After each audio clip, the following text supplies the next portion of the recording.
नमस्कार सभी लोगों को। आज हम लोग जो है अपना पहला चैप्टर स्टार्ट करने जा रहे हैं, बायोलॉजिकल क्लासिफिकेशन। आपने करना क्या है, आपको केवल कॉपी रखना है अपने साथ, कॉन्सेप्ट पे ध्यान दीजिए, रटने पे ज़्यादा ध्यान नहीं दीजिए क्योंकि सारा तो कंटेंट एनसीईआरटी का या आपको बुक में मिल जाएगा। आपने केवल समझना है चीज़ों को और जितना अच्छा समझ सकेंगे उतनी अच्छी आप रट सकेंगे। फाइनली तो रटना ही है, बात तो सही है। तो स्टार्ट करते हैं हम लोग पहला चैप्टर, बायोलॉजिकल क्लासिफिकेशन। चैप्टर अपने नाम से ही क्लेरिफाई कर रहा है कि हमें क्लासिफाई करना है डिफरेंट ऑर्गेनिजम्स को। तो एनसीईआरटी के पहले पैराग्राफ की पहली लाइन क्या बोलती है कि since the dawn of civilization there have been many attempt to classify living organisms. मतलब कि जब से सिविलाइजेशन चालू हुआ है तब से ह्यूमन में अर्ज थी क्लासिफाई करने चीज़ों का। पहले नॉन साइंटिफिक बेसिस थे, मतलब ऑर्गेनिज्म यूज अपने खुद के बेसिस पे, that is food shelter clothing. भाई इंसान का बेसिक रिक्वायरमेंट क्या है, खाना कपड़ा मकान। तो फूड शेल्टर और क्लॉथिंग पे अपन जो है वो क्लासिफाई किया करते थे। लेकिन अगर साइंटिफिक बेसिस ऑफ क्लासिफिकेशन समझे, जो हमारे चैप्टर के लिए इंपॉर्टेंट, हमारे पेपर के लिए इंपॉर्टेंट है, सबसे पहले दिया एरिस्टोटल ने।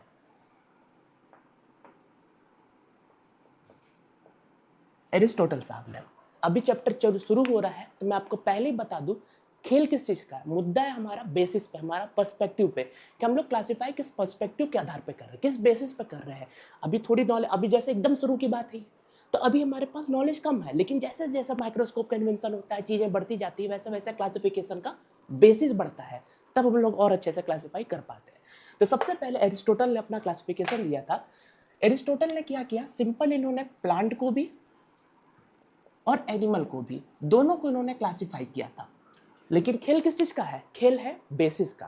तो अगर हम लोग इसका बेसिस समझे, प्लांट को क्लासिफाई करने का बेसिस समझे, वो था मॉर्फोलॉजिकल कैरेक्टर्स। मॉर्फोलॉजिकल कैरेक्टर लिखते चलिए साथ साथ में, तभी मजा आएगा। मॉर्फोलॉजी मतलब क्या होता है आपको पता भी होगा। मॉर्फोलॉजी मतलब एक्सटर्नल फीचर्स, जो चीज सामने से दिखती है उसे अपन मॉर्फोलॉजी कहते हैं। तो मॉर्फोलॉजिकल कैरेक्टर्स पे जब इन्होंने प्लांट को क्लासिफाई किया तो इन्होंने सिंपल इसको क्लासिफाई किया ट्रीज में, श्रब्स में और हर्ब्स में। ये था इनका क्लासिफिकेशन। और फिर एनिमल को भी क्लासिफाई किया इन्होंने। एनिमल को क्लासिफाई किया, हमें किस चीज का बात है, बेसिस की बात है। तो एनिमल को क्लासिफाई करने का बेसिस क्या था इनका, प्रेजेंस और अब्सेंस ऑफ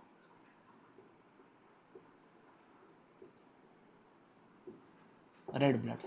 रेड ब्लड के अब्सेंस और प्रेजेंस पे इन्होंने एनिमल को क्लासिफाई किया है, तो इनेमिया, नहीं है तो एनीमिया, ठीक है।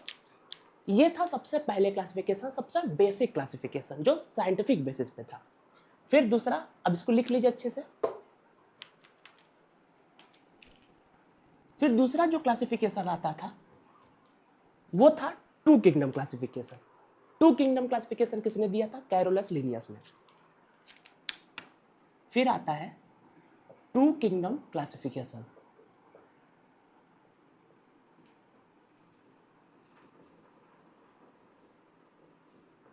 मैं आपको पहले ही बता दे रहा हूं हमें चैप्टर में पढ़ना क्या है। Aristotle two kingdom classification, five kingdom classification, उसमें वही monera, protista, fungi, plantae, animalia. उससे सबसे इंपॉर्टेंट पार्ट जो है लास्ट में, वायरस, वायराइड्स, प्रायॉन्स और लाइकेंस। एग्जाम में उससे बहुत ज्यादा क्वेश्चन आते हैं, इससे भी क्वेश्चन आते हैं, चैप्टर सारा इंपॉर्टेंट ही है। तो अगर टू किंगडम क्लासिफिकेशन के बारे में समझे, इसको किसने दिया था, लीनियस ने दिया था। खेल आता है बेसिस का, इन्होंने क्या दिया, दो किंगडम। टू किंगडम मतलब कौन कौन सा हुआ भाई, किंगडम प्लांटे, किंगडम एनिमेलिया। इन्होंने बेसिस लिया सिंपल, क्या, प्रेजेंस और absence of cell wall. Presence और absence of cell wall. Cell wall present है तो प्लांटी में जाएगा, नहीं है तो एनिमेलिया में जाएगा, क्योंकि आपको पता है एनिमल किंगडम में किसी के पास सेल वॉल नहीं देखने को मिलता है। चलिए, तो इसके कुछ डिमेरिट है, वो पहले समझते हैं अपन, इसके क्या डिमेरिट थे। फिर डी थ्री किंगडम क्लासिफिकेशन आया, फोर आया, क्यों। तो देखो डिमेरिट क्या थे इसके, ये किन किन चीज़ों को डिस्टिंग्विश नहीं कर पाए। तो सबसे पहले ये डिस्टिंग्विश नहीं कर पाए फोटोसिंथेटिक और नॉन फोटोसिंथेटिक ऑर्गेनिजम्स को।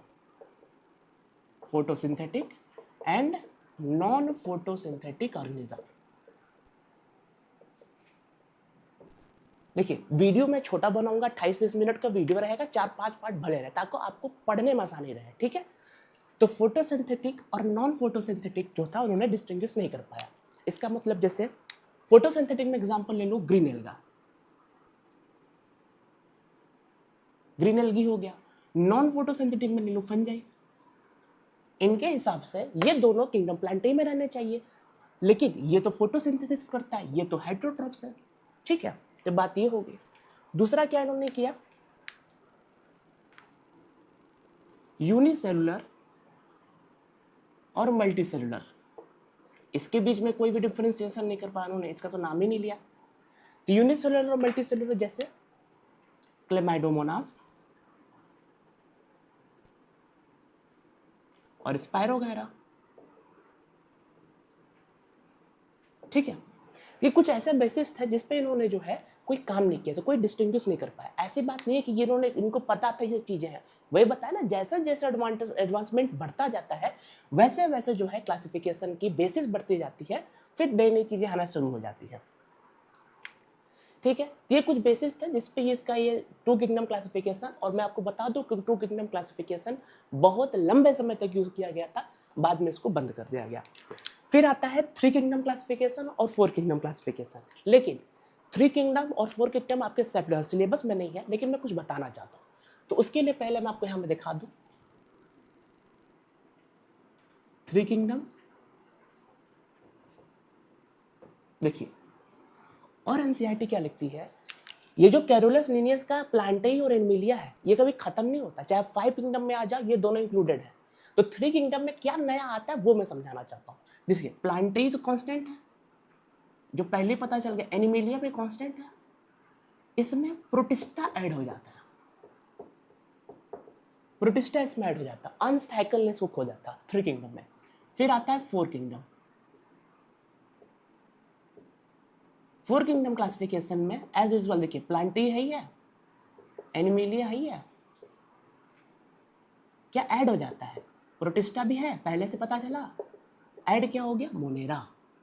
ये फोर किंगडम आया। फिर आता है फाइव किंगडम क्लासिफिकेशन, जो हमें पढ़ना है, डिटेल में पढ़ना है।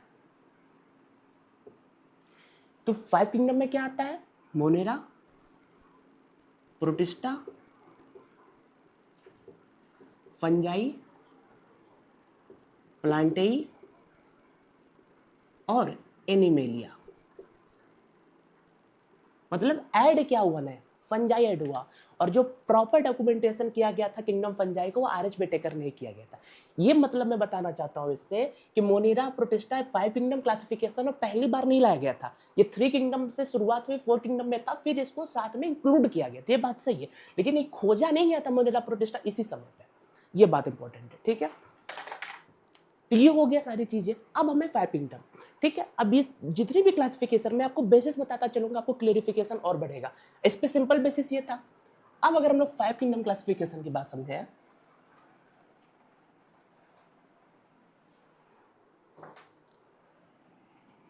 इंपॉर्टेंट है, ध्यान दीजिएगा।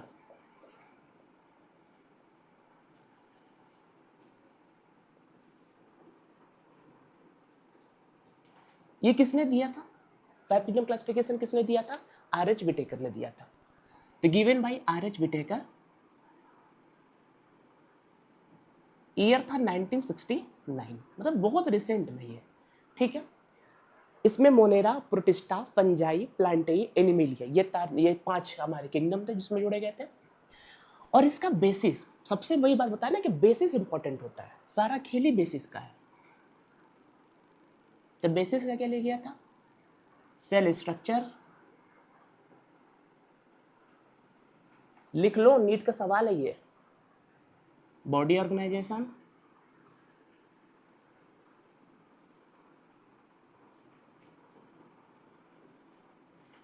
मोड ऑफ न्यूट्रिशन,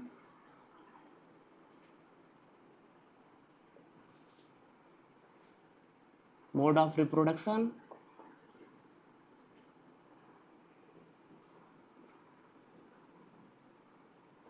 और फाइलोजेनेटिक रिलेशनशिप, जिसे हम बोलते हैं इवोल्यूशनरी रिलेशनशिप भी, फाइलोजेनी। सिंपल, कैसे याद रखेंगे, ट्रिक क्या है, कुछ नहीं ट्रिक है भाई। फाइव किंगडम क्लासिफिकेशन, पांच बेसिस थे इसके, फाइव किंगडम पांच बेसिस थे। नीट 2023 या 24 या 22, इन्हीं 3 साल में इसके बेसिस पे सवाल पूछा गया था, जिसमें 3 ऑप्शन जो थे वो सही थे, 1 ऑप्शन गलत था, उससे हमें फाइंड आउट करना था। बताऊंगा जब बाद में इसका क्वेश्चन लगाऊंगा तो ये हमारा था 5 किंगडम क्लासिफिकेशन। तो वही मैं बता रहा, अब देखो इतने सारे बेसिस हो गए, जब इतने सारे बेसिस हो गए तो नई नई चीजें निकल के आ गई थी, ठीक है। तो ये था हमारे पास 5 किंगडम क्लासिफिकेशन। एनसीईआरटी आगे बोलती है 3 डोमेन सिस्टम। ये 3 डोमेन सिस्टम क्या था, पहले इसको भी अपन एक बार देख लेते हैं, तब हमें समझ में आएगा 3 डोमेन सिस्टम है क्या। देखो 3 डोमेन क्लासिफिकेशन में क्या था, एनसीईआरटी बोलती है मोनेरा को 2 डोमेन में डालेंगे और बाकी रहे जो जितने भी है यूकैरियोट्स वो सिंगल डोमेन में जाएंगे। मतलब मोनेरा जो होगा ये 2 डोमेन में डिवाइड हो जाएगा और जितने यूकैरियोट्स हैं बाकी रहस्य है वो एक डोमेन में जाएंगे फिर, ठीक है। जो मोनेरा होगा वो 2 डोमेन में जाएगा, बाकी यूकैरियोट्स जो होंगे वो एक डोमेन में जाएंगे। अब समझो मोनेरा का 2 डोमेन है कौन सा, कहने से थोड़ी होता, नाम जानो। मोनेरा डिवाइड हो जाता है आर्किया में और यूकार्या में, अब बैक्टीरिया में, सॉरी, आर्किया और बैक्टीरिया, ये हो गए 2 डोमेन, पहला ये दूसरा ये, और जो थर्ड डोमेन था यूकार्या था। यूकार्या मतलब जितने यूकैरियोटिक ऑर्गेनिज्म थे वो तुम्हारे तीसरे डोमेन में आए थे। तो ये था 3 डोमेन क्लासिफिकेशन। देखो मोनेरा का 2 डोमेन ये क्या रहे, यूकैरियोटिक ऑर्गेनिज्म इसमें आ गए, ठीक है। तो अब अपन समझते हैं 5 किंगडम के बारे में थोड़ा सी और बातें। देखिए मैं बता रहा हूँ, इसमें मोनेरा, प्रोटिस्टा, फंजाई, प्लांटाई, एनिमोनिया। जिसमें मोनेरा सिंपली प्रोकैरियोट्स है, protista unicellular eukaryotes, protista, fungi, प्लांटाई, इनमें लिए सारे यूकैरियोटिक है, केवल मोनेरा जो होते हैं वो क्या है, प्रोकैरियोटिक है, ठीक है। तो सबसे पहले अपन स्टार्ट करते हैं किंगडम मोनेरा। बीच में कुछ एनसीईआरटी की लाइनें हैं वो अपन क्लियर कर देंगे, पहले ये सारी चीजें अपन जो है वो समझ लेते हैं, तो फिर अपन पता चलेगा आगे क्या है। देखिए किंगडम मोनेरा के बारे में समझेंगे। Bacteria are the sole member of kingdom monera. Bacteria are the sole member of kingdom monera. अच्छा एक बात रह गई जो मैं बताना चाहता था आपको, 2 किंगडम क्लासिफिकेशन में सेल वॉल कंपोजिशन पे भी तो डिफरेंशिएशन था। जैसे फंजाई आपको पता है काइटेनियस सेल वॉल के बनते हैं, और प्लांट्स जो होते हैं वो सेलुलोजिक सेल वॉल होते हैं, वो भी एक डिमेरिट में डाल देना, अभी मैं भूल गया था, लिख लो यहाँ पे कि जो फंगल सेल वॉल होती है, फंगल सेल वॉल होती है वो आपको ही पता है किससे बनी होती है, काइटिन से बनी होती है, और जो प्लांट की सेल वॉल होती है वो किससे बनती है, सेलुलोज से बनी रहती है। तो चीजें मैं भूल गया था, उसको आप डीमेरिट वाले में डाल सकते हो इसमें, कि फंजल सेल वॉल जो होती है वो काइटिन की होती है, प्लांट की सेल वॉल सेलुलोज की बनी होती है, ये थी। ये तो डीमेरिट हो गया 2 किंगडम क्लासिफिकेशन का, कि सेल वॉल के प्रेजेंस में भी तो सेल वॉल कंपोजिशन भी तो डिफरेंट हो सकता है, ये बात थी इसमें, ठीक है। तो ये चीजें देख लेना अपने से। चलो अब अपने आपके टॉपिक पे आते हैं फिर से। तो bacteria are the sole member of kingdom monera. इसमें बैक्टीरिया ज्यादा देखने को मिलते हैं, आर्की भी आते हैं, आर्की बैक्टीरिया भी आते हैं।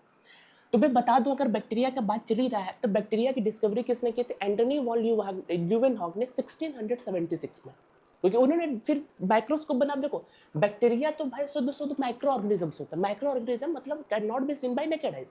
हमारे आंखों से बैक्टीरिया आप देख सकते हो क्या, नहीं, देख किससे सकते हो, माइक्रोस्कोप से। तो माइक्रोस्कोप के डेवलपमेंट के बाद ही बैक्टीरिया पे काम हुआ था, ठीक है। अब बैक्टीरिया का क्लासिफिकेशन अगर शेप पे आधार पे किया जाए, शेप के बेसिस पे किया जाए, तो क्या क्या होते हैं, rod shaped, example bacillus, comma shaped, vibrio, spiral shaped,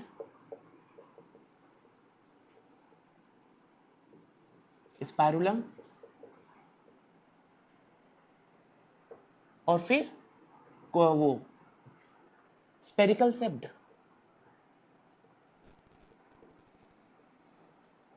ओकस, ठीक है। तो ये था हमारे पास शेप के बेसिस पे क्लासिफिकेशन। एनसीईआरटी आगे क्या लिखती है देखना, कि बैक्टीरिया जो होते हैं स्ट्रक्चर में बहुत सिंपल होते हैं लेकिन बिहेवियर में बहुत कॉम्प्लेक्स होते हैं। ठीक है, बैक्टीरिया, मैं लिख देता हूँ नीचे, इसको देखो, ये सारे पॉइंट आपको नोट डाउन करने समझने हैं क्योंकि इसी से एग्जाम में क्वेश्चन उठते हैं। Bacteria are simple in structure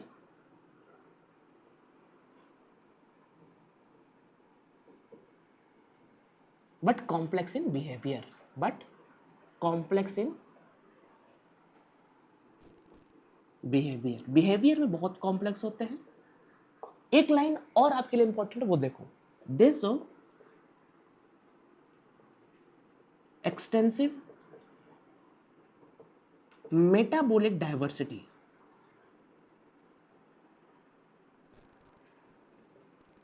ठीक है, एक्सटेंसिव मेटाबॉलिक डाइवर्सिटी ये शो करती है। अगर बैक्टीरिया के न्यूट्रिशन के आधार पे देखेंगे तो देखिए, बैक्टीरिया जो होते हैं वो ऑटोट्रॉपिक भी हो सकते हैं, इसमें फोटोसिंथेटिक ऑटोट्रॉप्स, कीमोसिंथेटिक ऑटोट्रॉप्स भी हो जाते हैं, साथ में हमारे पास हेट्रोट्रॉप्स भी आते हैं। मेजॉरिटी ऑफ बैक्टीरिया जो होती है वो क्या होती है, हेट्रोट्रॉप्स होती है। और बैक्टीरिया जो होता है वो बहुत अबेंडेंस होती है, बहुत ज्यादा पॉपुलेशन होती है बैक्टीरिया की। ठीक है, जैसे सॉइल वगैरह में देखते हो उसमें बैक्टीरिया है, हर जगह तो बैक्टीरिया है, दिख नहीं रहा वहां भी बैक्टीरिया तो प्रेजेंट है, बैक्टीरिया दिखेंगे थोड़ी किसी को। ठीक है, तो ये था बैक्टीरिया के बारे में कुछ बातें। अभी मैं आपको बताना चाहता हूँ आर्की बैक्टीरिया के बारे में समथिंग। तो देखिए,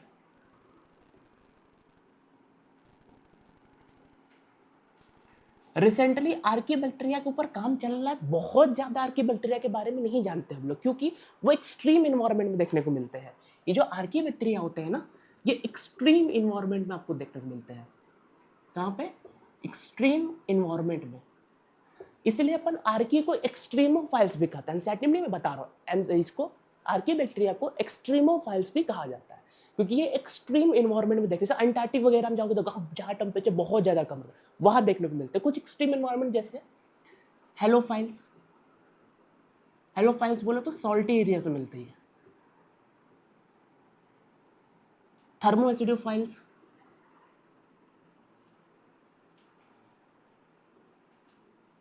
हॉट स्प्रिंग जैसे इसे कहते हैं, मिथेनोजेंस,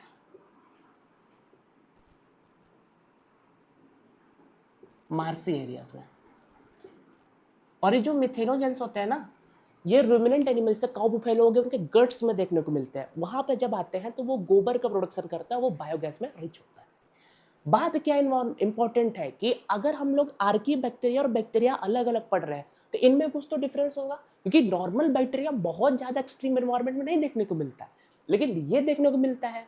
तो क्या डिफरेंट होता है दोनों के बीच में? तो डिफरेंस अपन समझते हैं आर्की बैक्टीरिया और बैक्टीरिया का, ध्यान से देखना।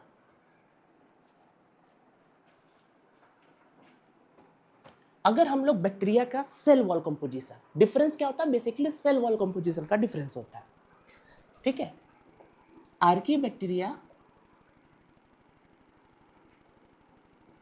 एंड बैक्टीरिया है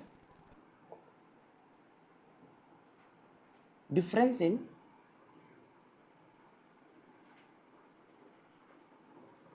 सेल वॉल कंपोजिशन।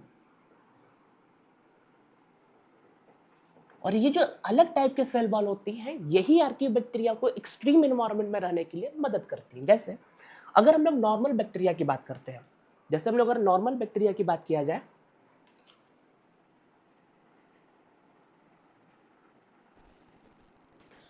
तो नॉर्मल बैक्टीरिया का सेल वॉल पेप्टाइडोग्लाइकेन से बनता है। छोड़ो बातें, ये जो पेप्टाइडोग्लाइकेन होता है ना, मैं बता दूं, क्या छोड़ना, आप आगे पढ़ना ही इसको, पेप्टाइडोग्लाइकेन से बनता है। पेप्टाइडोग्लाइकेन ये पॉलीसेक्राइड्स होता है, पॉलीमर होता है शुगर और अमीनो एसिड्स का। This is polymer of sugar और अमीनो एसिड का। बेसिकली ये क्या पेप्टाइडोग्लाइकेन है? पॉलीसेक्राइड है। और जो इसमें शुगर पाए जाते हैं वो होते हैं नाग और नैम, मतलब एन एसिटाइल ग्लूकोसामिन और N acetyl muramic acid. Biomolecules में इसके बारे में पढ़ोगे, इसलिए एकदम इसको छोड़ मत दो, पढ़ो ये पे। ठीक है, ये जो शुगर होता है वो बनता है नाग और नाम से। नाग बोले तो एन एसिटिल ग्लूकोसामिन, और ये होता है एन एसिटिल म्यूरामिक एसिड। और डिफरेंट टाइप के अमीनो एसिड पाए जाते हैं। ये किसका क्लासिफिकेशन, ये किसके बता रहा हूं मैं? पेप्टाइडोग्लाइकेन का, कि पेप्टाइडोग्लाइकन पॉलीमर होता है शुगर और अमीनो एसिड का, और शुगर में कौन से होते हैं, नाग और नाम, एसिटिल ग्लूकोसामिनो, एसिटिल म्यूरामिक एसिड। ये तो हुई बात बैक्टीरिया की, लेकिन आर्की बैक्टीरिया में ये तो नहीं पाया जाता होगा, पेप्टाइडोग्लाइकन तो नहीं पाया जाता होगा, तो पाया क्या जाता है। तो अगर हम लोग आर्की की बात करें तो इनके पास जो सेल वॉल होता है वो स्यूडोम्यूरिन का बना होता है। सेल वॉल जो होता है किसका बना होता है, स्यूडोम्यूरिन का।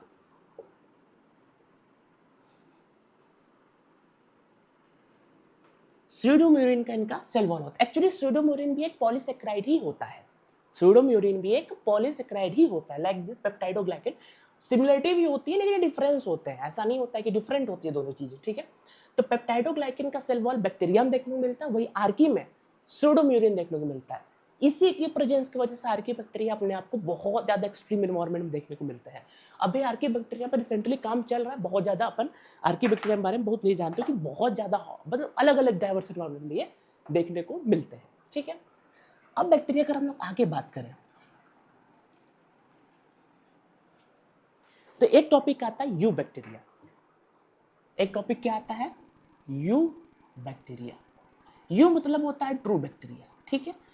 ट्रू बैक्टीरिया में रिजिड सेल वॉल, अगर वो मोटाइल होगा तो फ्लैजेलम, ये दो चीज का प्रेजेंस देखने को मिलता है। क्या, they have a rigid cell wall and if motile, अगर वो भाई मोटाइल है तभी ना फ्लैजेला दिखेगा, मोटाइल है फ्लैजेलम। सिंपल हो गया बात इसमें। इसके अंदर अपन साइनोबैक्टीरिया के बारे में थोड़ा समझ लेते हैं, ठीक है। देखो साइनोबैक्टीरिया हमको क्या होता है, साइनोबैक्टीरिया का दूसरा नाम होता है ब्लू ग्रीन एल्गी, ध्यान देना। लेकिन ब्लू ग्रीन एल्गी कोई एल्गी नहीं होता है। इनके अंदर अगर हम लोग पिगमेंट की बात करें तो क्लोरोफिल ए देखने को मिलता है, जो हायर प्लांट से आइडेंटिकल ही होता है। ये जो क्लोरोफिल ए होता है वो हायर प्लांट के आइडेंटिकल होता है। देखो फाइकोबिलिन भी होते हैं, कैरोटीन भी प्रेजेंट होते हैं, जिसमें सी फाइकोसाइनिन, सी फाइको वो इरिथ्रिन और एलोफाइकोसाइनिन, ये सब भी इसमें पाए जाते हैं। इसमें आपका कंसर्न नहीं है, क्लोरोफिल ए पाया जाता है। और ये फोटोसिंथेटिक ऑटोट्रॉप्स होते हैं, फोटोसिंथेटिक ऑटोट्रॉप्स, मतलब लाइट का यूज करके खाना पीना अपना बनाएंगे, ठीक है। जैसे प्लांट सिंपल जो फोटोसिंथेसिस करता है वैसे ये फोटोसिंथेसिस करता है। अभी जो साइनोबैक्टीरिया है ना, इनके बारे में थोड़ा और चीजें अगर समझें तो जो साइनोबैक्टीरिया होते हैं ये यूनिसेलुलर भी हो सकते हैं, कॉलोनियल भी हो सकते हैं, कॉलोनी से पाए जाते हैं, या फिलामेंटस हो सकते हैं, फिलामेंटस होते हैं। फिलामेंटस के कुछ एग्जांपल जैसे बहुत मशहूर एग्जांपल है नॉस्टॉक, जीनस है, एक भी समझे, एक ये जीनस है। तो फिलामेंटस में नॉस्टॉक पाए जाते हैं, ठीक है। और वैसे भी जो कॉलोनीज होते हैं उसमें जिलाटिनस शीट की कवरिंग होती है, ठीक है। अगर मैं नॉस्टॉक का आपको स्ट्रक्चर बना के दिखाऊं तो सिंपली इस प्रकार का होता है, ये इस प्रकार का।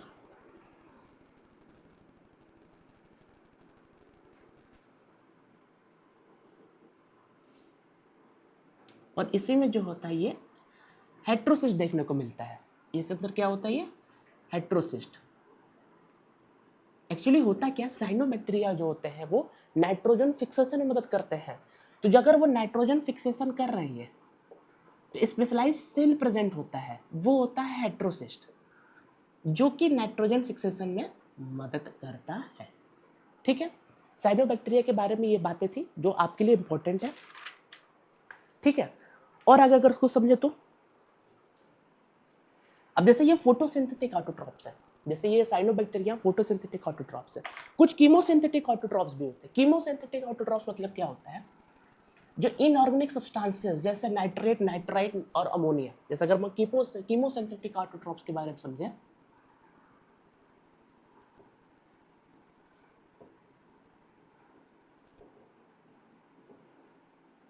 तो कीमोसिंथेटिक ऑटोट्रॉप्स क्या करते हैं, जैसे कुछ इनऑर्गेनिक सब्सटेंस है, एग्जांपल समझना, नाइट्रेट, नाइट्राइट और अमोनिया, इन तीनों को ऑक्सीडेशन करेंगे, इन तीनों को ऑक्सीडेशन करेंगे। ऑक्सीडेशन करने के बाद कुछ एनर्जी रिलीज होगी, जो एनर्जी रिलीज होगी यूज फॉर एटीपी प्रोडक्शन, उससे क्या करेंगे, एटीपी प्रोडक्शन, और आपको पता है एटीपी तो एनर्जी करेंसी है सेल का। तो ये होता है, मतलब बेसिकली नाइट्रेट, नाइट्राइट, अमोनिया, इसका ऑक्सीडेशन करते हुए जो एनर्जी रिलीज होती है उससे एटीपी प्रोडक्शन कराते हैं। और न्यूट्रिएंट रिसाइकलिंग में बहुत हेल्प करते हैं ये लोग, न्यूट्रिएंट रिसाइकलिंग में भी इनका मदद होता है, ठीक है। जैसे अमोनिया हो गया, आयरन हो गया, ये सारी चीज़ों का जो होता है वो न्यूट्रिएंट रिसाइकलिंग भी करते हैं। लेकिन जो मेजॉरिटी ऑफ बैक्टीरिया होती है, जो लिख लिया ना, लिखते जाना सब, मुंह देखो मेरा। लेकिन जो मेजॉरिटी ऑफ बैक्टीरिया होती है वो होती है हेटेरोट्रॉपिक, मतलब दूसरे पे अपने खाने पीने के लिए क्या ये डिपेंडेंट रहेंगे।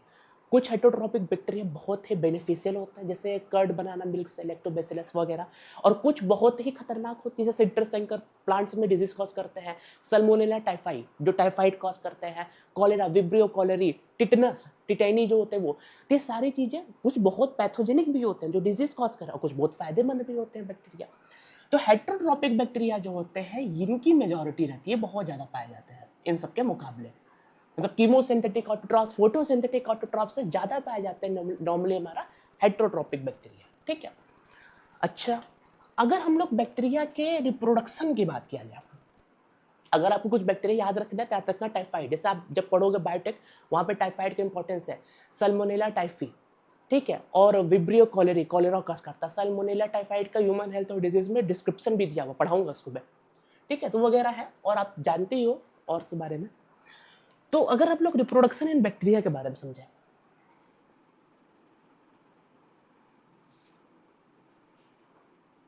तो देखो सिंपली फ्यूजन करते हैं, ठीक है, बाइनरी फ्यूजन, मल्टीपल फ्यूजन वगैरह, बाइनरी फ्यूजन वगैरह ये करते हैं बैक्टीरिया, ज्यादातर ये फ्यूजन ही करते हैं। अनफेवरेबल कंडीशन आ जाए, मान लो अनफेवरेबल कंडीशन आ गया, तो ये भाई साहब क्या कर लेते हैं, स्पोर फॉर्मेशन भी कर लेंगे। स्पोर फॉर्मेशन भी करते हैं अनफेवरेबल कंडीशन आने पे।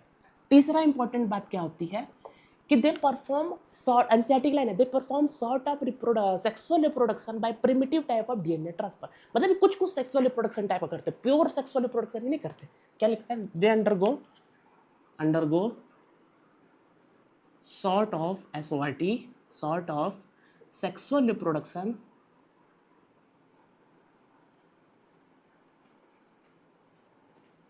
by primitive type of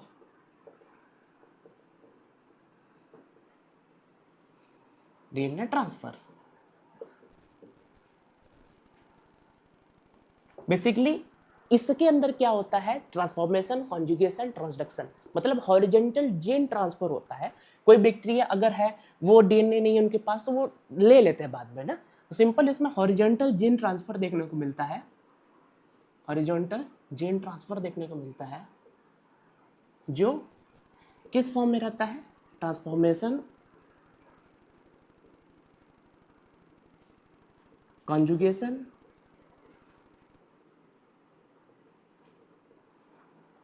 और ट्रांसडक्शन,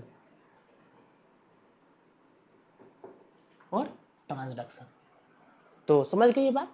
तो यहाँ तक हम लोग को पढ़ना था किंगडम मोनेरा के बारे में। ऐसे मैं अगला वीडियो किंगडम प्रोटिस्टा पे बताऊंगा, थोड़ा सा इसका रिवीजन कराऊंगा। अब इसका रिवीजन हो कितना मजा आएगा करने में, अगर आप इतना पढ़ लिए, एनसीईआरटी की लाइन पढ़ लेना, दिख टू मैच करेगी, थोड़ी थोड़ी चीजें ऊपर की है वो आपको जरूरी जानना।